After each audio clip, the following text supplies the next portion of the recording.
All right, we're going to go ahead and call the Programs Committee to order. I'd like to first start off with, please mute your mics. I hear reverb already. So that'll be the first thing. If you've never attended a national convention, this is pretty formal. We're going to go through, I'm going to do some updates, let the area chairs provide you a report, and then open it up for question and answers. And typically, if we were in face-to-face at a national convention, this is where we would have visitors stop by from the national office, where we could actually interact one-on-one and actually have good communication face-to-face with each other. I will start off, I do know as of right now, front and center, we do have Brent Orr from the national office. If you haven't met Brent, Brent's probably one of our biggest supporters through NASCO. Brent started off in a county office as a CED down in Mississippi. And first and foremost, if you have not been told or have not been informed, our biggest cheerleader is changing careers and heading to RMA. And on behalf of the Programs Committee, and probably all of NASCO and every PT, CED, or state office employee out there, Brent, thank you for everything you have ever done for us. You have definitely done us well. You are a strong leader and a great friend and a brother from another mother for us that you'll never be replaced. And I'd like to turn it over to you if you had any words to start off this meeting. Thanks, Chris. I appreciate that. I'm near and dear that NASCO is pretty special to me. It's a grassroots of this agency, and we have people up here in place that a lot of people that we think of you guys first before as we're implementing these rules. Sometimes you may not think that, but that we do. I will say that in an acting capacity, after I exit the door here in just a few minutes, Janae Prescott is going to be the acting ARC PLC program manager. So you will have she hadn't long been out of the county office, so she's going to be stepping into my spot in an acting capacity to assume this role. So you still got somebody with NASCO roots that's going to be looking out for ARC PLC and you guys in general.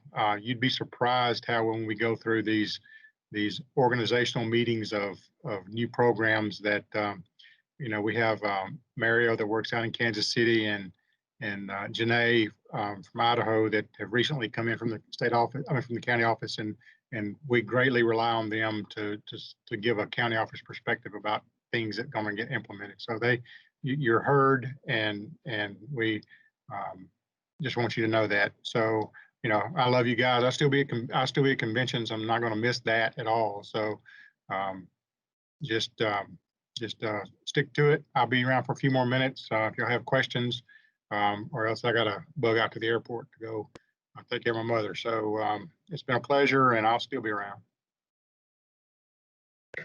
Well, again, thanks, Brent. We appreciate everything you've done, and always.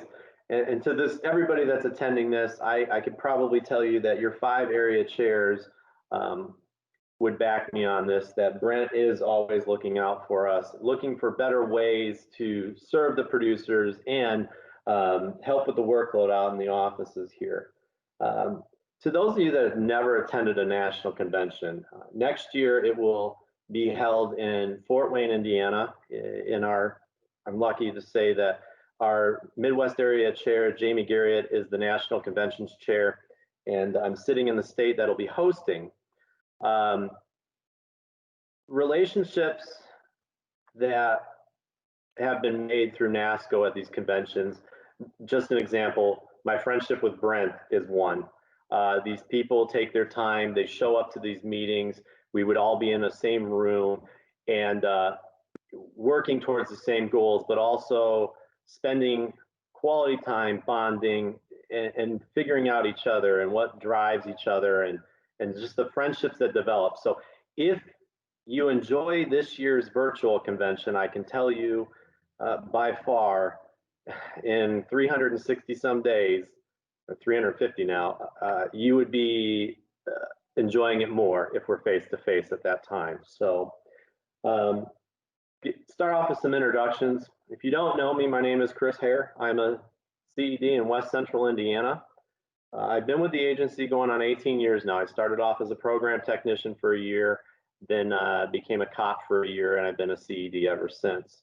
I have 3 program technicians in the office here, Jenny, Susan, and Mary, and I will tell you that if you ever have the moment to meet them or have a chance to message them because of multi-state, multi-county producers, please let them know and thank them because they truly support what I do and they have never gotten mad at how many times I've been on calls this last couple of weeks. So they take care of me. I make sure that they're well taken care of. I will start off with just some other introductions. We have Jamie Garriott from the Midwest area from Indiana. Kate Hemstreet is from New York. She is your Northeast area. All these will be making presentations in a little bit. I think Kate will be joining us shortly. We have Rachel Mulligan from Alabama, Southeast area chair. Debbie Sweet from Washington State is your Northwest area chair. And then also you have Tracy Wilson from Oklahoma, and she is your Southwest area programs chair. So just to give everybody a little bit of background, how did we get here? How did the programs committee start? Years ago, we had negotiations consultants, okay? And around 2008, the negotiation consultants were bringing upwards of 200 items to Washington, D.C. And basically, D.C. said, we want to work with you. We want to make sure our employees are taken care of, but you're bringing too many items. So around the 2008 mark, the programs committee was born. This cut down on truly items that should be sent up as negotiation and items that are sent up as program submissions. And while they're very similar, they're very different. Negotiations is really, we go to management and we negotiate rules, laws, policy, and so forth, okay?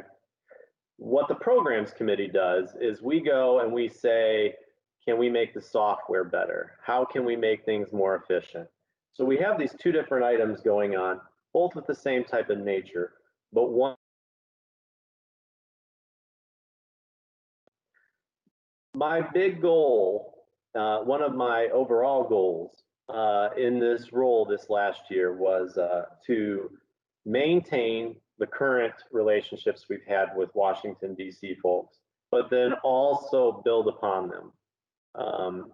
Like I said earlier, my relationships didn't come from kissing up. My relationships came from attending national conventions, being me, hopefully being positive, and really networking out there. And I think that's one big thing NASCO has, is that we can network. I'm probably never going to be able to leave. At this point in my career, I don't feel like I'm ready to leave to go to Washington or Kansas City yet, but I do know that if I do apply, NASCO will be on my resume.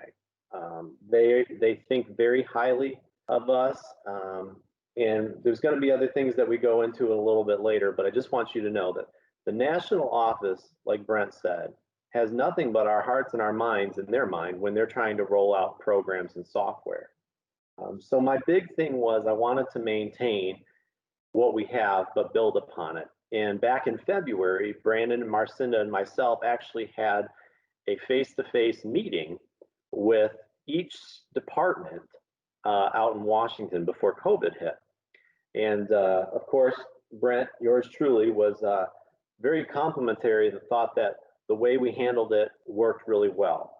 And basically, when I went out there, I took about 44 items and met with each of the areas. But as I'm working through, you know, many of you know my personality. It's, okay, we got this. I got a response. Can we build upon it? And sometimes face-to-face is a lot better than over email. I like to call some of them early mornings because they can hear my voice, and maybe it comes across a little bit better than it does in writing. We had really good meetings back in February with the national office. I thought I left, I couldn't have been happier. But at one point I asked each department, so how is this programs working for you? And what can we do better as a programs committee to make it easier on you? I'm going to tell you all right now, even though I have personal relationships with some of these people outside of outside of work, it is the most intimidating thing to send an email to somebody with Washington, D.C. at the end of their name. That is very intimidating. And it's out of respect. And that's the big thing. We need to respect them because they respect and like us. I know sometimes at the end of the day, we forget. We forget that maybe they do have our hearts and our minds in the right spot in serving the farmers. So basically, we have had, Brandon said earlier today, 2019, your programs committee, your 5 area chairs have vetted 150 total program submissions. And of those program submissions, 17 of them were referred back to the negotiations committee, okay? Already for 2020, I can tell you we're well over 20. Every area has submitted some. I've seen new states such as like Georgia and Arkansas this year already pop up. So that's good. I mean, we know we've got 50 states and a couple of territories out there. This is a great time. If you're having the idea sitting there in South Dakota, and you know, if you're thinking that, somebody else is already thinking it. And every idea is good. So let me explain to you the process of what happens and how we get from the CED or the PT sitting out in Middle America or Western America, and how we get to the end result. So can I have Jamie or somebody, one of the chairs, tell me, can you see my screen? Not yet. I need to share that.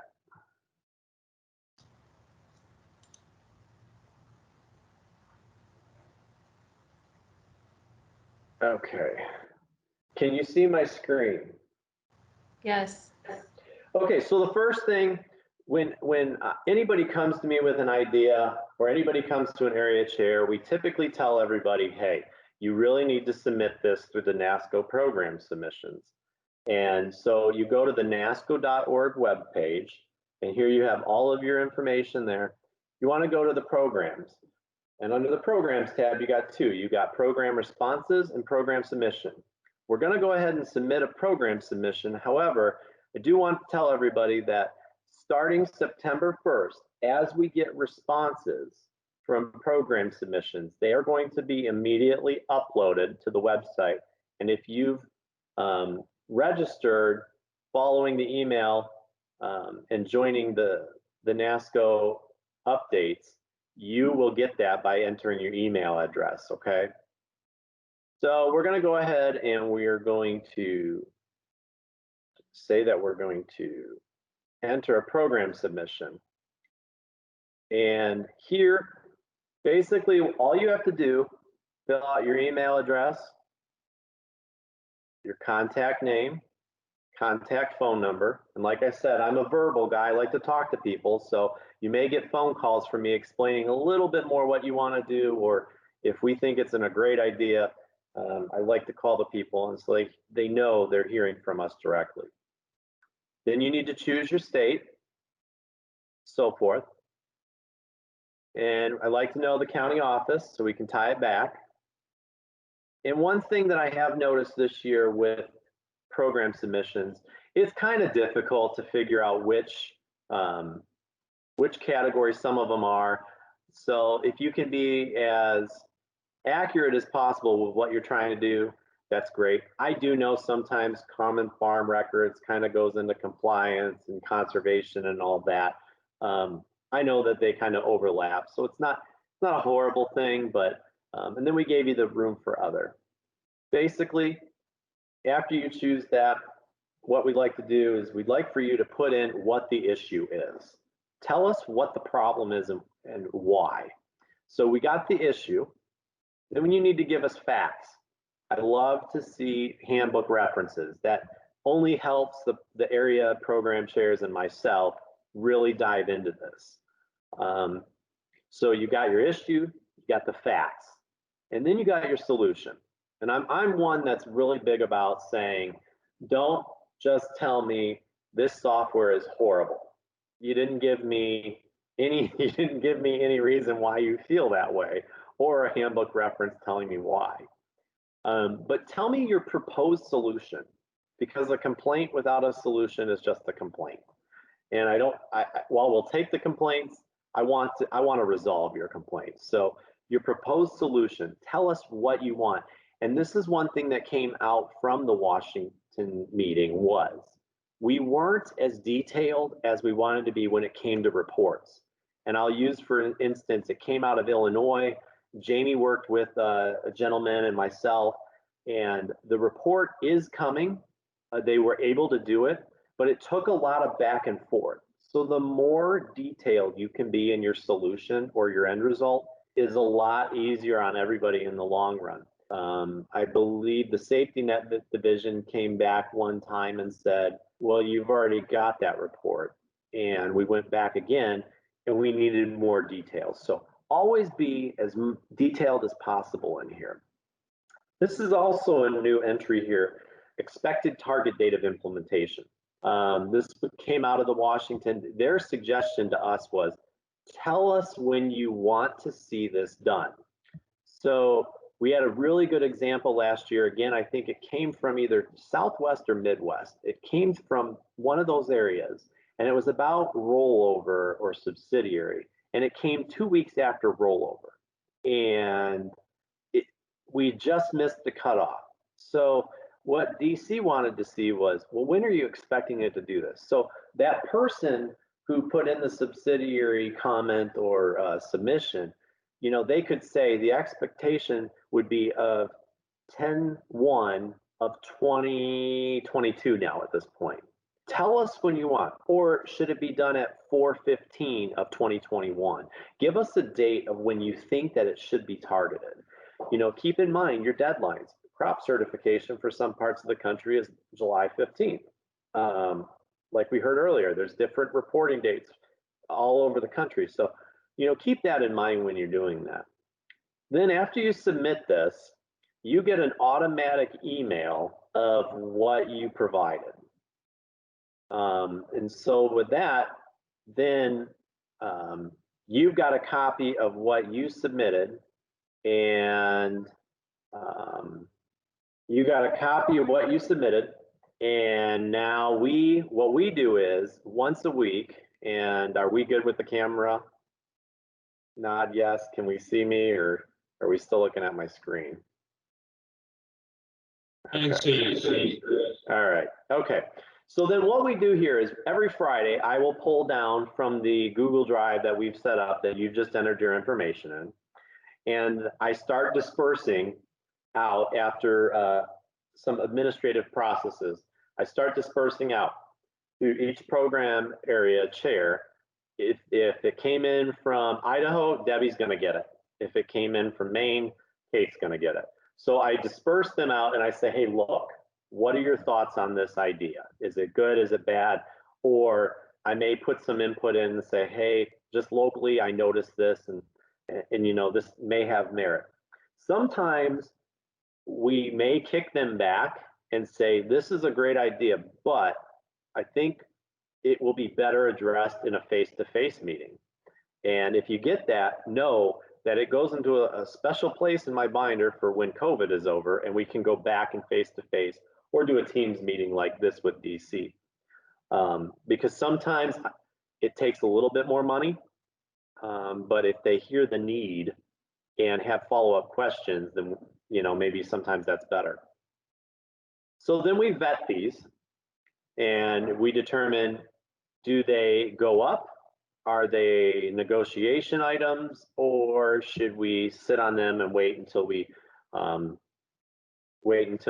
get a face-to-face meeting? After that, we turn around, we contact the end user or the submitter, and we let them know in writing where it's at. And then from there, starting September 1st, you're going to see them posted up onto the website. So it's a pretty cool process. I think the 6 of us, the 5 area chairs and myself, kind of got it ironed down to where typically it's good. At one point, I think we were getting, I think the most, I think maybe Midwest area got 10, and I think Debbie may have gotten 8 at one point up in the Northwest area, and it was like, okay, we can only do this weekly because we all have jobs on top of this. So one unique thing is you can always submit a program submission from your work computer, okay? Because this is work related, and hopefully your state would be like Indiana. I can speak of that, is where we have our nasco.org on our home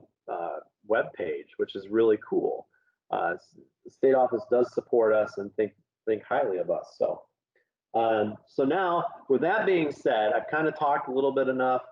Time to change it over to somebody else. So I'm going to start with Jamie Garriott from the Midwest area. Would you like to give your Midwest area report to the room? I sure can. Okay. Hi, I'm Jamie Garriott. I'm in Indiana. If you couldn't already tell from Chris's picking on me, I guess you would say. So this last year, the Midwest area had 64 program submissions. 9 of those were referred to negotiations. There's still 2 pending in DC, 62 closed. That is 43% of the 150 program submissions. So far for this year, since July 1st, the Midwest area's had 8 that we're right along track at 42% of what the total submissions are. Throughout this year, I have sent out to my chairs from each state a summary of program submissions and answers that we've gotten, some instructions on some reports. There's a lot of EDW reports that you can run. If you do not use reports in farmers.gov and want to learn how, I do have step-by-step instructions that if you have not gotten those, I know I've shared those with the other area chairs also. The Midwest is very concerned with the way NASCO is proceeding as far as combining the negotiations and program committees. Since we do contain 43% this last year, we are normally right around 50% of the total submissions. That is a lot for one person to do. Going forward with their rules, it will have to be a program technician if the Midwest area exec is a CED. So for the Midwest area, this will be my last time giving a report because I am a CED, and Mary Roberts will be the new Midwest area exec, and she is a CED. So with that, and we had 9 negotiation items, the Midwest area is probably in a little bit different situation than some of the other program areas, just because our workload is so much higher as far as the number of negotiation items and the number of program submissions that we have. So the Midwest area was against combining the 2 after they had gotten them split a long time ago, but we're going to make the most of it that we can, and we'll see how it goes. Every one of my states did have at least 1 program submission last year, so I was really excited and hope everybody gets a few more. Chris, that's all I have. Good deal. Thank you, Jamie. And that is impressive that you had submissions from every state. So that is definitely a reflection of the Midwest area. So my next one, I'm going to turn it over to, let's go Debbie Sweet, Northwest area. Hi, I'm Debbie Sweet from the Northwest area. Unlike Jamie, we didn't have very many this year. We only had 21 program submissions, and all have been closed. And I want to thank Chris. He really worked hard on getting those closed. And we have 1 that is pending that Chris is still getting more information on. We didn't have them from all of our states. And in the Northwest area, the concerns seem to be more along the farm records.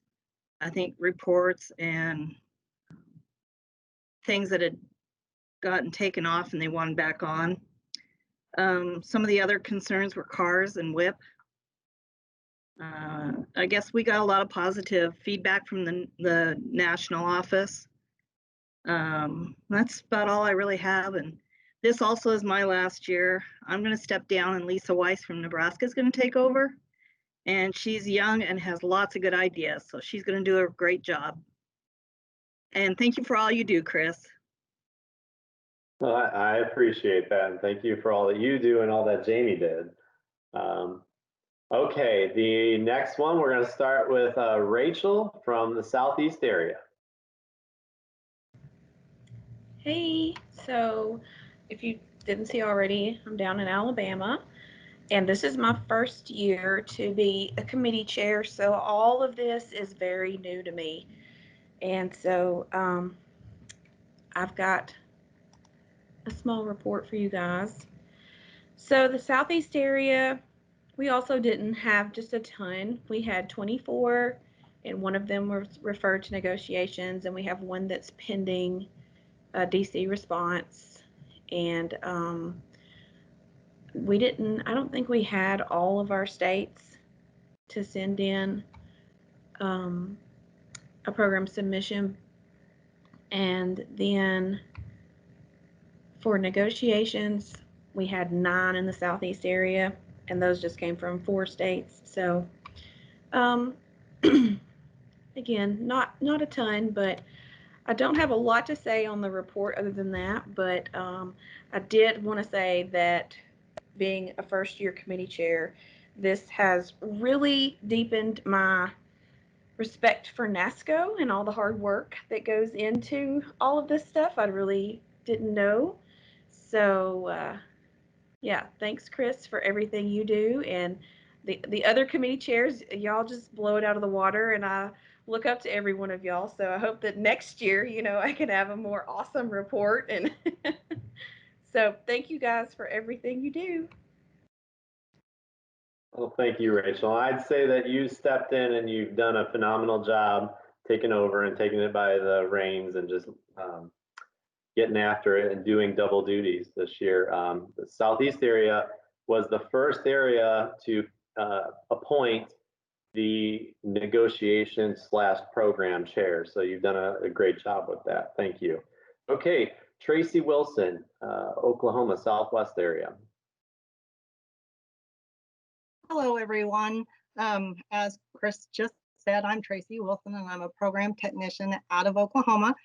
And I am new to the programs committee as well. I started midstream following Lucretia Dale, and I've had very big shoes to fill as she has served the Southwest area at its finest.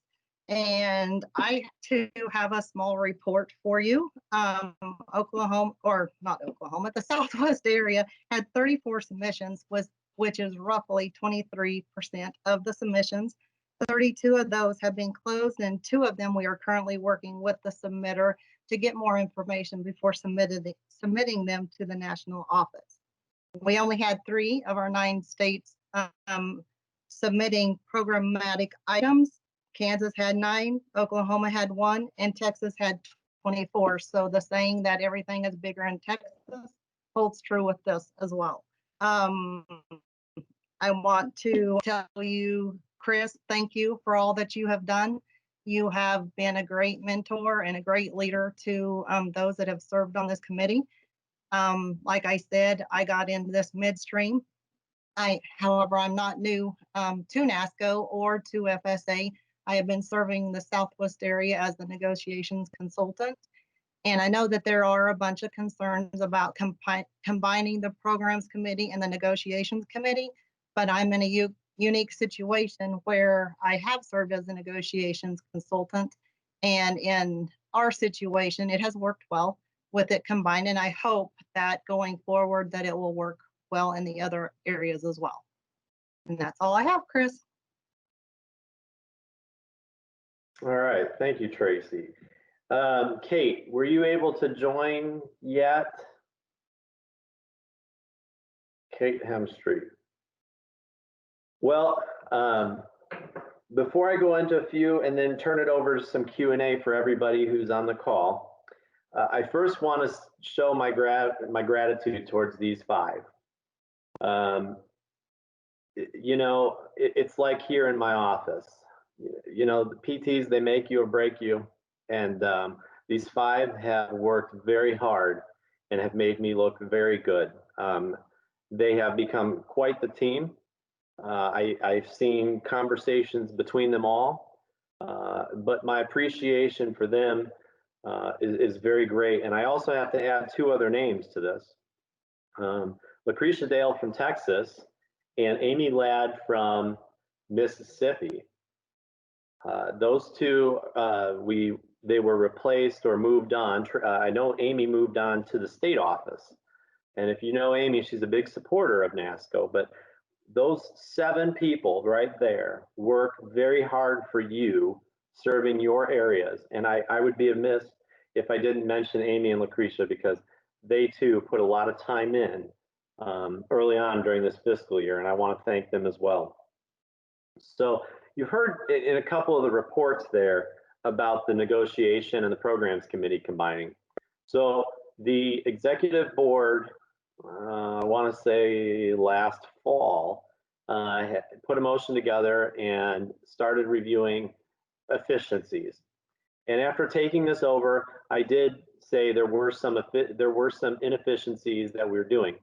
So prior to this September, because this will take place September 1st, prior to that, right now, there are 2 different places for you to go into as a county office employee or a state office employee or a district director. We have people that use this from all over in all different positions. We've even had farm loan employees throw some stuff out there. It's just really cool that we use this type of portal, that we try to get things, make things better for all of us. Anyway, so in negotiations that you currently submit on the nasco.org website through the negotiations link, or you would submit a program. Many people would not really follow or understand the differences between the 2. And the negotiations ones would sit there all year long, okay? Because you don't really go in to dive into negotiations until about December, January, when we have our pre-negotiation meeting. So these negotiation items were sitting out there for a whole year. What we were seeing is, you know, the programs committee was actually seeing these things come in, and we were seeing a lot of kicking them over to the negotiation committee, and the negotiation committee has probably already got these. They could be duplicates and so forth. So earlier this year at the pre-negotiation meeting we had in Kansas City back in January before COVID, I've been around NASCO since 2005. I've been a member since day 1, but I've been around NASCO actively involved since 2005. This January was the most efficient negotiation meeting we had ever had. And I do credit it to the fact that we're starting to hone in on one location for negotiations and programs. Now, the thing is we're really not doing away with negotiations, because that is in the handbook.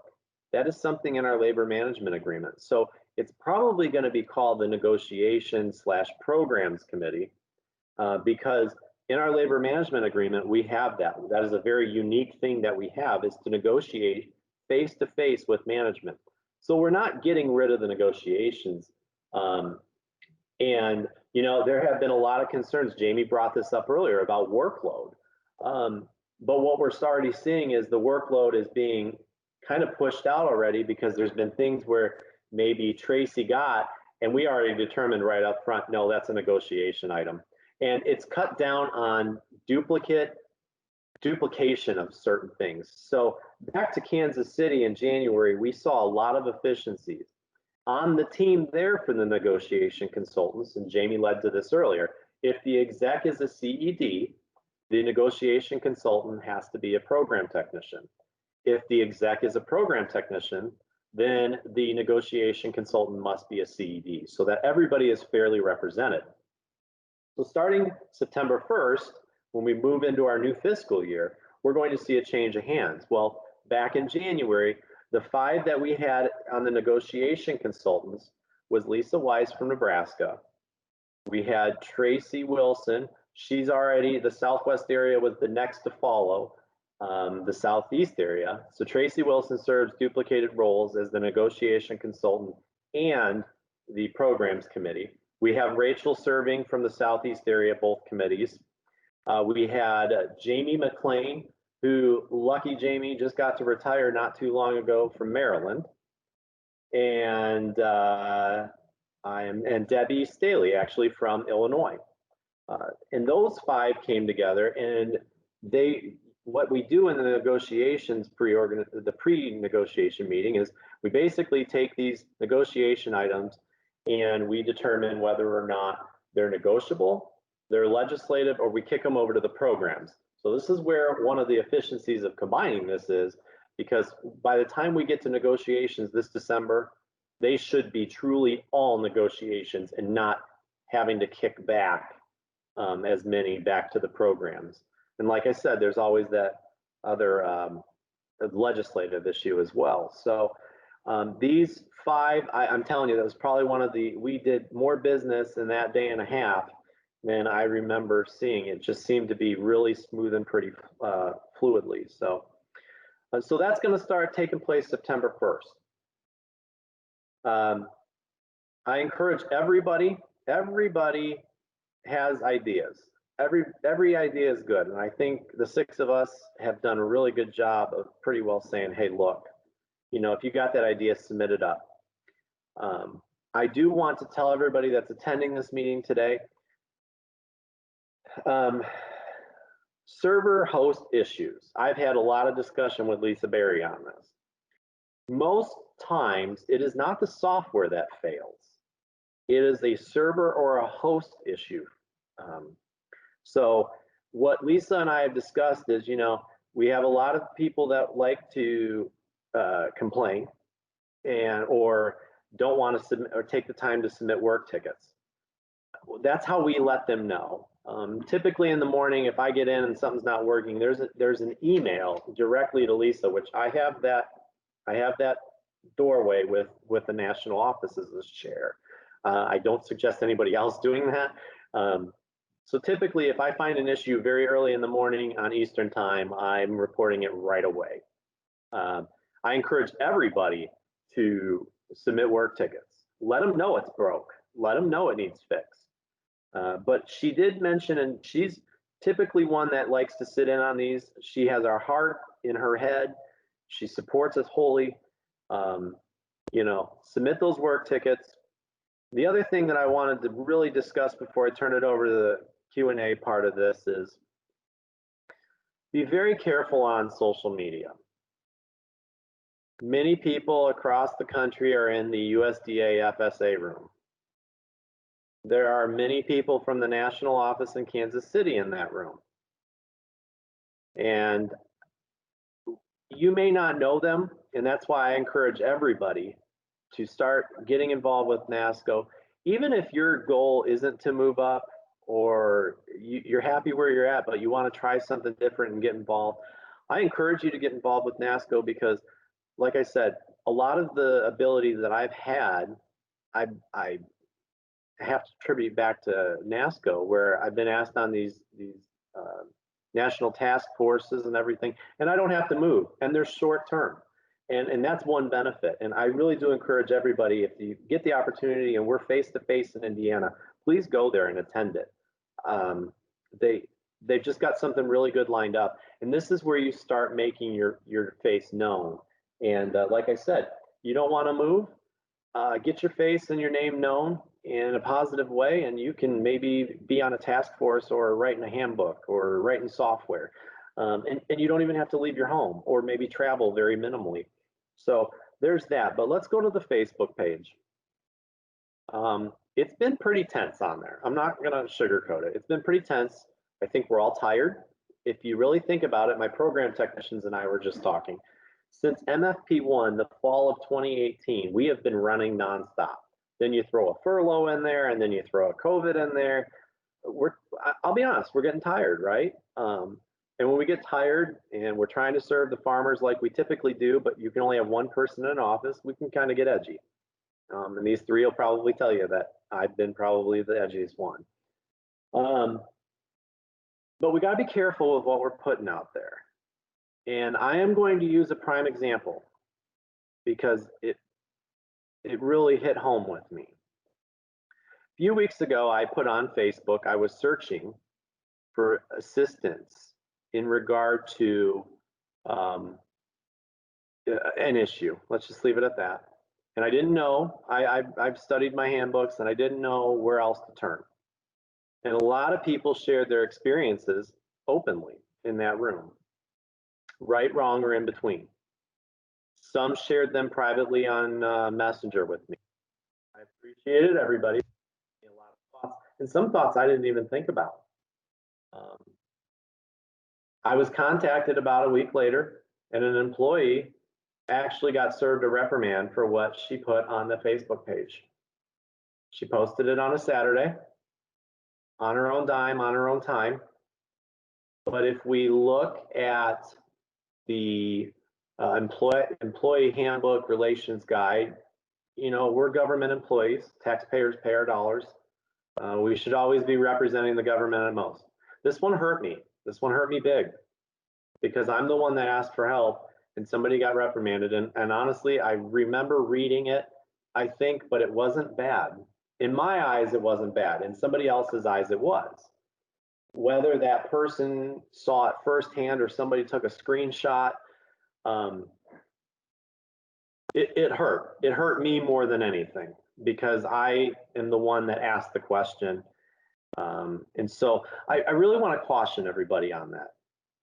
They really do want to help us out there. And let's be honest, if you got time to sit during the clock and Facebook stuff, then probably we got to be careful with that because that shows that we're really not doing the work, and we really are. And we know we are because let's face it, the numbers are out there, contracts are out there, and like Richard said this morning, the dollars are going out. So we are doing our job. Just be really careful. I try not to post things during the day. You know, I think it's interesting, some of the comments, some are very positive, some are not so positive, but we have had some success out of that group. But like I said one time, the best way to do it would be to promote it through the NASCO.org programs page so we can track it. We actually had a couple of really good ideas, and the national office saw it, and it was a Sunday, and they were instantly on me saying, get that submitted up now so you can bring it forward because we've got it and we can already do it. And it was the ARC PLC reports. Another one was when we changed the search feature in the farmers.gov. That was a pretty big topic there. And what was born out of that here locally is we're going back to weekly, looking at web transmittals, printing them out and initialing them. We got a lot of changes going, a lot of positive changes coming. Look at these change of operator letters. They're finally out there. They're finally automated. I mean, I couldn't be more excited about that. I'm sorry. It's going to save a lot of time. So my caution is this, just be very careful on social media.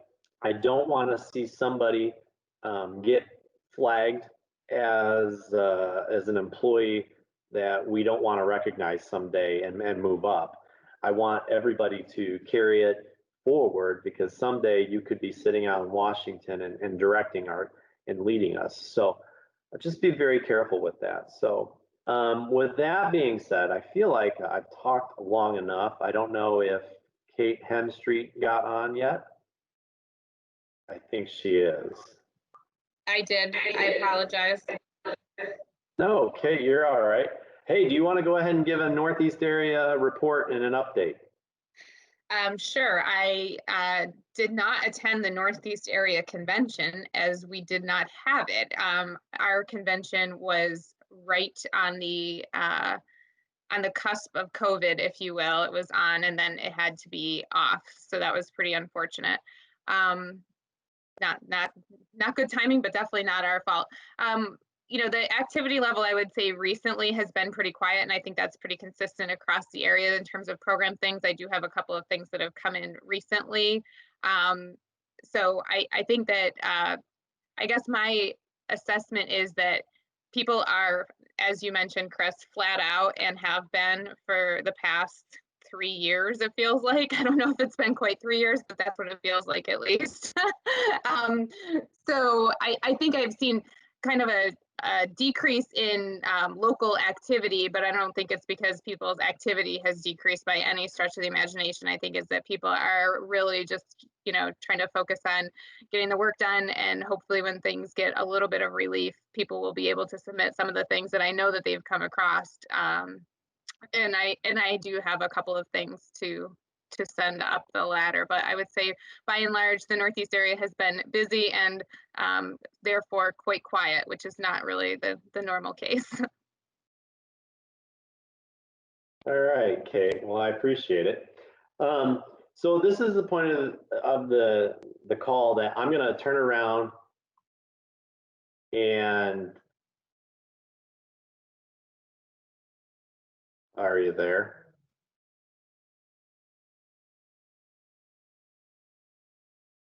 Tracy, can you hear me? Yeah, we're still here. Okay, I don't know what my screen just did. So I'm going to turn it over to all of you. I see the number that's on here. I can guarantee all of you right now, as I'm looking at the names, I don't see anybody that you need to be concerned about after I shared that story. But this is the time where I'm turning it over to you all. If you have a question, please unmute your microphone. I prefer to at least know what state or what area you're calling or you're asking from. I think we can see your names, so it's not really going to be secret anymore. Just go ahead. Is anybody got any questions about any program related items right now or thoughts?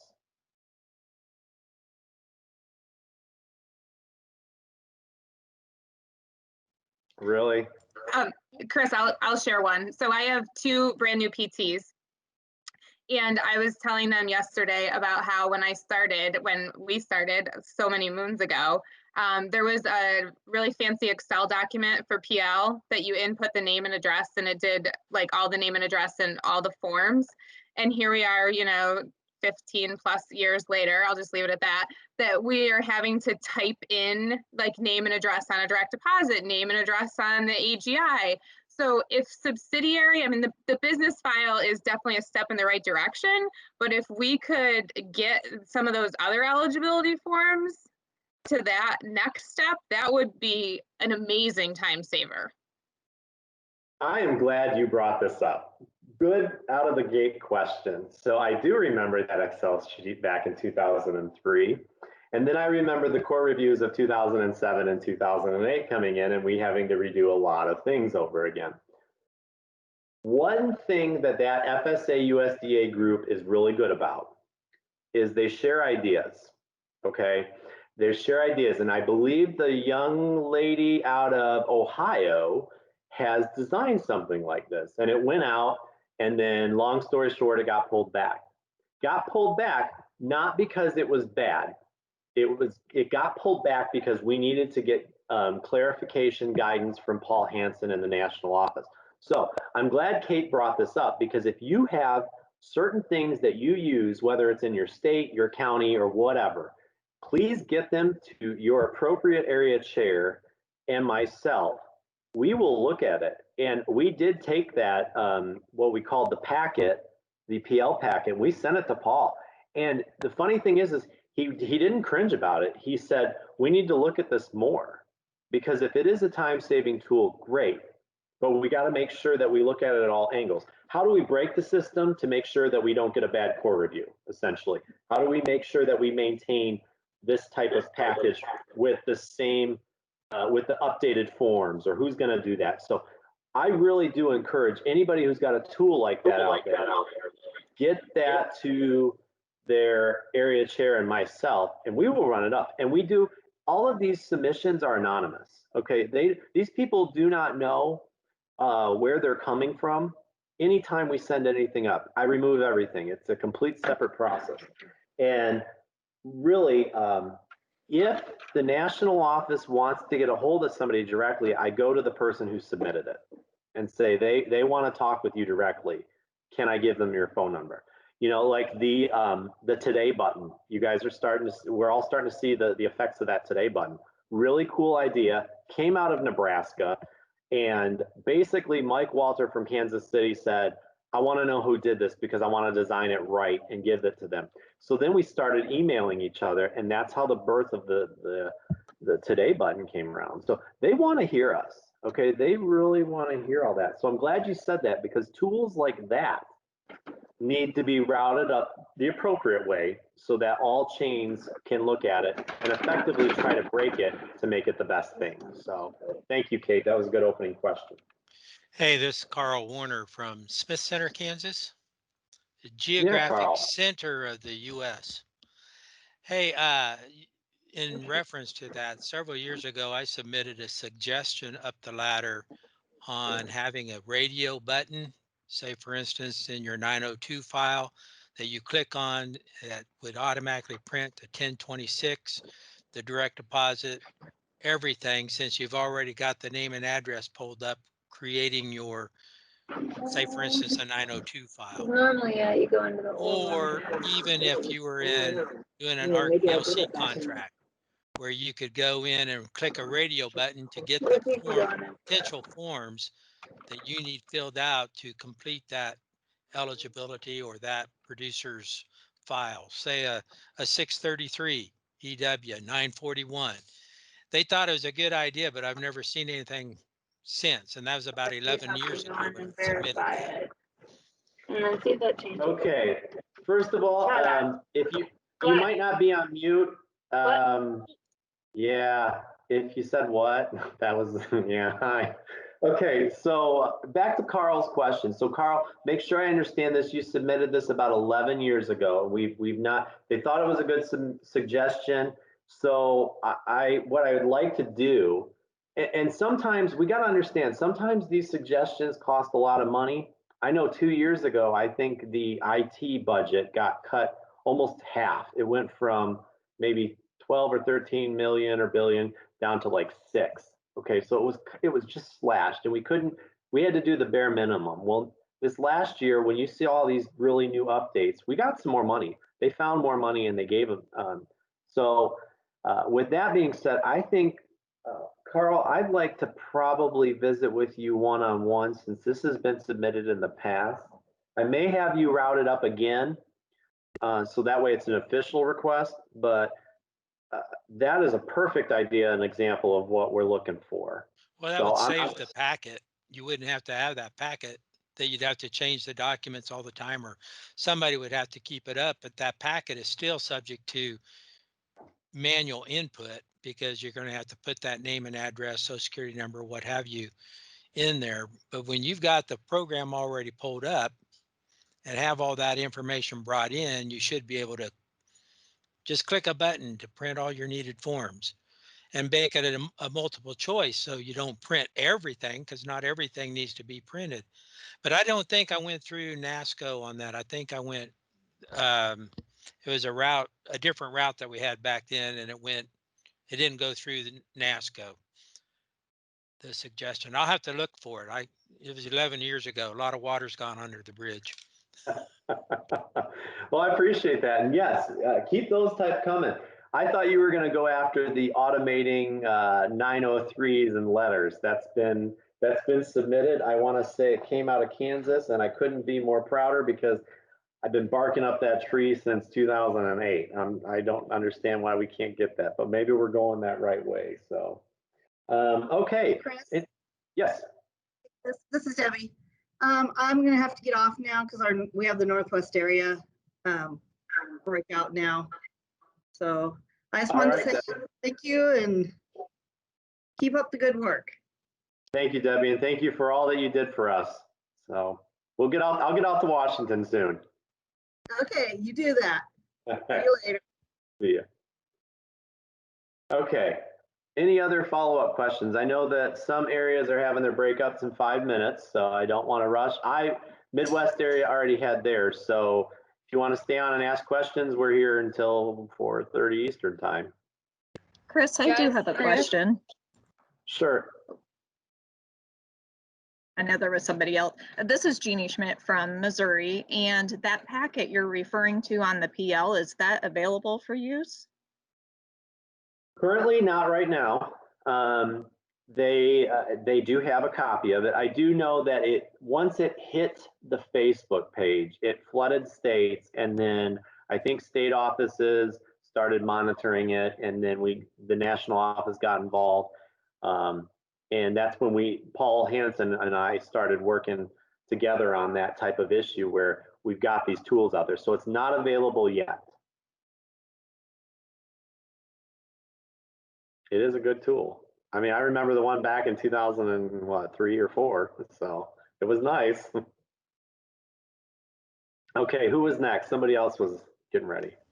I don't necessarily have a question, but I went to a town hall with the secretary last Friday, and CFAP 2 is coming with a focus on probably cattle and hogs.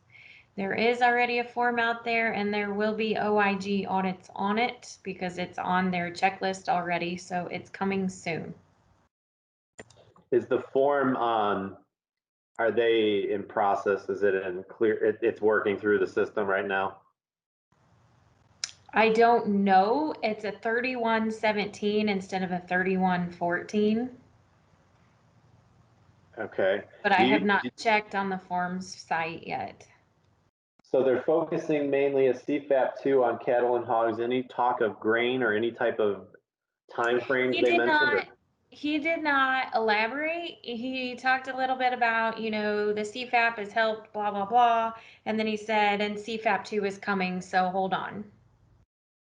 Okay. So well, he did not elaborate. Well, it's good to know. I remember you had mentioned that it was in northern Indiana, so good. Thank you for sharing that. Hey, Any Chris. other questions? Yes. This is Shelley in Wisconsin. Yes. So speaking of CFAP, just looking at the workbook, that was really handy, and it was really easy, I think, for our producers and for us as county office, especially teleworking and trying to, email and walk people through this. But is there, this is kind of simple, I don't know, to me, but that workbook has on the side print AD 3114. What the hell does that mean to our producers? Like, is there any way they can make these things when they create them is really nice and straightforward, but make it more in layman's terms for the producer standpoint? Like, we have a pretty good handle on figuring this stuff out, but our producers are going to be like, well, I don't know what that is. So we had multiple people that would just like kind of print the front page of the workbook. So then we'd get the workbook and not the actual form. So I think you bring up a really good point. And with CFAP, first of all, we saw amazing software. Let's be honest. I mean, it was custom built software. So the software was great. What I think we had with CFAP in the beginning was we had COVID. We had one person allowed in the building at the office. And we had farmers that were about ready to be assisted. I was gonna give him. But didn't have any way. Sorry, there's microphone not muted again. You may have to walk me through. I can walk you through it later. Do I create a receipt? I think that I think it's already in there. But don't I have to create a receipt for this one? That one you know. So somebody's not on mute, and I could help you create the receipt if I knew who you were. So anyway, what we had the problem was with COVID hitting and this CFAP program coming out, we had limited service. People couldn't come in the building. And I think the national office, the undersecretary, the secretary, everybody wanted this program delivered with as ease to the office and to the producer, and get the assistants out immediately. So we had that. I don't know if we'll see another workbook like that, but Shelley, I think that's a really good idea. I've jotted it down about a workbook for CFAP 2. We may not see one. We may see just a simple paper application and so forth. But truly, I think we were caught in that COVID not being able to service the producer, but had a program to implement. And this was one way of doing it. So I've got that written down to promote up to the national office. So thank you. Okay. Another question.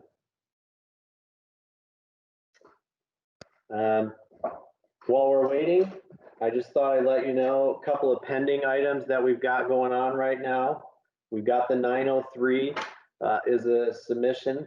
We've got topic of a CCC 452, which is the NAP production that I'm working on with the national office, trying to make it easier for county offices to report production for producers and stay on top of APHs.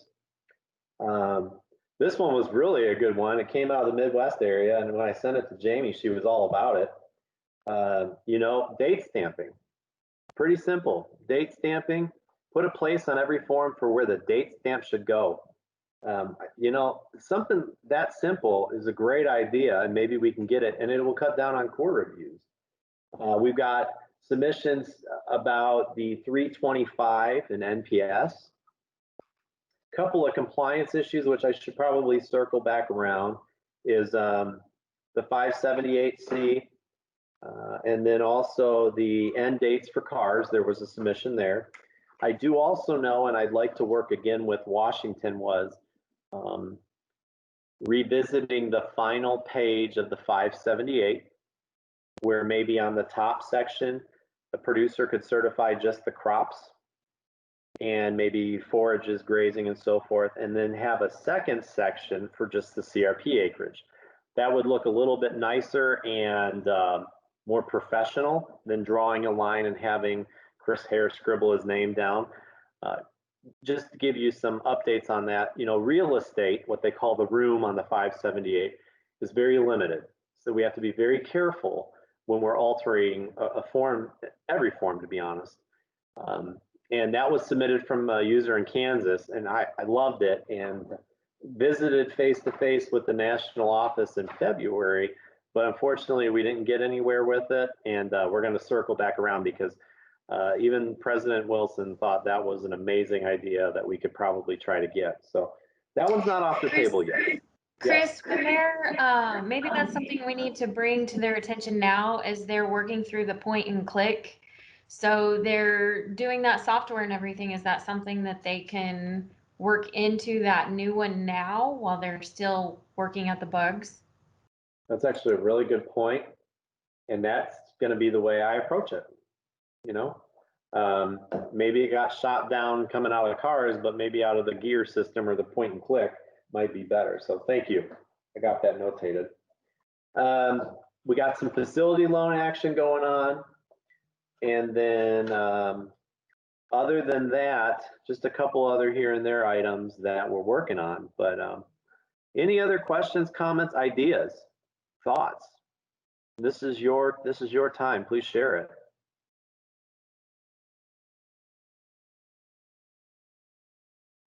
This is what it's about. You're making somebody's life easier with your ideas. Chris, this is Shelley again. Yeah. I've thought about this for a while and have not submitted it, so I'll just throw it out there. Something I thought about for cars was a field bulk update. So kind of going along with like the end date, and like say we have forages that, you know, they're rotating into corn. You know, if I could select 6 fields and bulk update them all to corn. Just something I've been thinking about. Kind of haven't really put it all together yet, but something that might be helpful if we could. So I like the idea, and we're going to piggyback onto what Jamie just said. If you could get that submitted, what I would do is since you're from Wisconsin, Jamie and I would talk about it and probably elaborate on it a little more. And then what we would do is we would send it up to like Gwen Euchre and that and say, hey, this is an item that came in. Can we get you to consider that for the next platform? Okay. And they're really good about that. We've seen a lot of farmers.gov. I think there were probably 25 negotiated items about farmers.gov. And I believe the negotiation consultants and committee will be going or having a virtual meeting sometime this fall. Usually that's typically April and May, but COVID hit. So yeah, I'd suggest doing that route. So that way we can track it. And then I just want to let everybody else know, big items, things that we see typically from all over the country, the 802047. Why can't we get that updated? Well, The license runs out this fall. If you've ever had an idea, I think we've gotten every idea of how to manipulate it.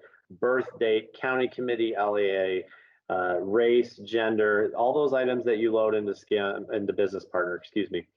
We've gotten those probably six times deep. And that was a negotiation item this year. And with the form running out, the license runs out this fall. I talked with Paul Hansen again, and we discussed it, and they're going to entertain a lot of changes. Now, whether they can happen or not, but they are going to look at making the form a lot more to match the entries into business partners. So that was good. The other thing is the county committee system. The county committee software is the oldest software we have, okay? We are trying, and believe me, this is another negotiation item and a program submission we see, is when you've got, you know, trying to get it into load the LAA while you're loading a new producer and so forth. So yes, that is on the radar as well. So, very good. Hey, Chris.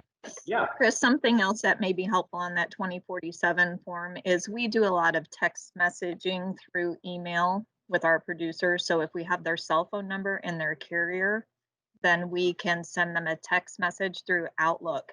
So it would be helpful if that had a place for their cell phone carrier if they wanted to provide it, because you need to have that in order to send the text. I think we have that bundled up at, I think we've got that one bundled up within the negotiation item. So, okay, and, cool part, go ahead. Go ahead. Oh, I just had one other suggestion for cars. Sure. I'm a CRP tech, and so like right now we could do the 2021 CRP report, but we do like to put in a start date for the CRP contract so that it's helpful to know what fiscal year when you're looking at that 578 3 years down the road, you know, when that started. However, we can't load that prior to 10/1/2020. So you know, anything you're loading prior to that start date doesn't work. So my suggestion would be on that point and click, if it's a CRP field, if it would somehow read that start date of the CRP contract.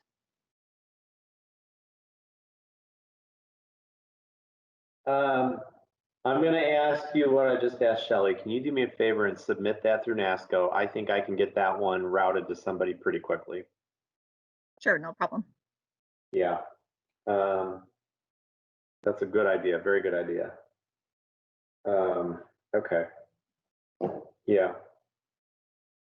All right. I've got that wrote down. We'll be looking for that one. So, okay. I'm just going through some of these questions off to the side. Making sure I didn't miss anybody.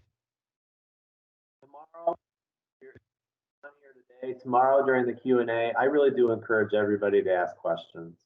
You know, be decent, but also if you've got something really inside that you want to get out there and share, I guess now's the way to do it, because you can be anonymous and they're never going to know who you are. So, yeah, I encourage them all. Like I said, never, I don't like the word stupid, but there's never a bad question or idea. So, all right, anything else? Okay, with that being said, I'm going to just again thank all of you for joining. I hope to see everybody next year face-to-face in Indiana. I strongly encourage it. I do know the IASCO Association is working to make it a very efficient and cost-effective for everybody. I think they've done a really good job so far putting their best foot forward. And one thing that I am probably going to bring up tomorrow before we get into the Q&A, look at PM Notice 3038. That is recruitment for farmers.gov and other FSA system modernization initiatives. Many people that you may know or may not know have gotten their foot in the door by taking these type of details to Washington and then end up out there permanently leading us. So we get a lot of experience that way from the field. The last time I think they did this would have been through Midas back in 2009, 2010. This notice is hot off the presses, came out about an hour before our meeting and was shared with me, and I was asked to make sure that it is covered today, and I'll cover it again tomorrow. But if you've ever thought about moving up and moving east, I suggest everybody try it. I think this is going to, I've not gone through the whole notice, but I'm thinking it's a 2-year service agreement. And if it was like Midas years ago, they could hold a spot for you. It may not be back in the same office, and I could be speaking out of turn. I'll get this ironed out before tomorrow, but good opportunity. And a lot of good people got to go on these this team and did a great job. So please look at PM Notice 3038. And with that being said, we had right at about 60 attendees today, and really appreciate everybody joining. And I hope you have a good rest of the afternoon, and hope to hear from you tomorrow. Thanks again. Thanks, everybody.